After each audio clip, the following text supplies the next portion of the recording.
Now let's look at optional arguments with default values. And I'm going to start by consolidating all of this output into a write output function. So I'm going to start with function write output, and it's going to take a text to output, and then it's also going to take an optional parameter, which is start, and I'm going to specify a default value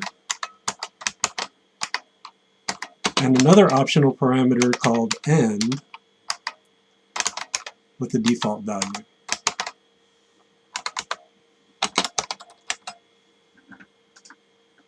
And then all it's going to do is it's going to echo start dot text dot end. And then I can call it everywhere where I'm echoing one of these lines. So instead of echoing you need to supply a grade for the student, I can call it like this.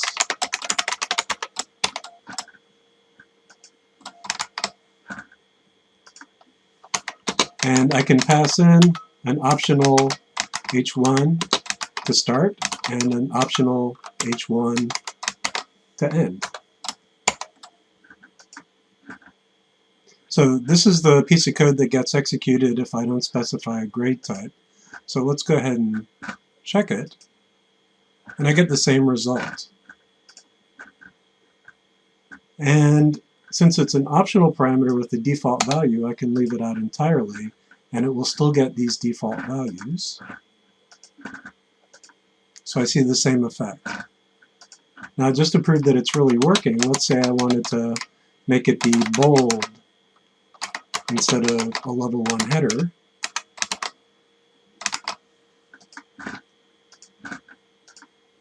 Now it's just bold text. So here I can pass a string as well as the formatting for the string with a default setting. Oop, I forgot to get rid of that h1, so let's make sure it still works after that. So it still works correctly. So now I'm going to go ahead and change all of these echo statements to use write output instead. And I'm going to use a regular expression for that, so Control R.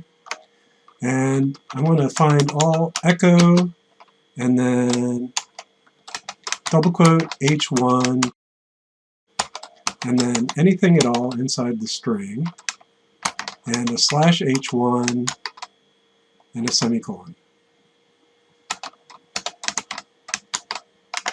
And a semicolon. And then I'm going to replace all of those with write output, double quote, $1, double quote, and then close. So let's replace that. And now it says write output, and we'll replace that, and that, and that, and that, and that, and that, and that. So now I've stripped out the formatting part of my output and separated it from the text that I'm outputting. Makes it much easier to change. If I want to change these defaults to, for example, bold slash bold, now all of the formatting for all of my error output has changed.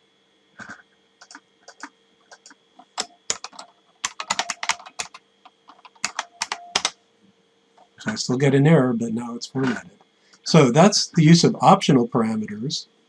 And you'll notice that when you're supplying optional parameters, they have to be after the required parameters. And the reason is because if you put the optional parameter up front, and the user doesn't supply 3 separate parameters here, if the user only supplies 1 parameter, then the code won't know whether that's meant to match the start parameter or the text parameter.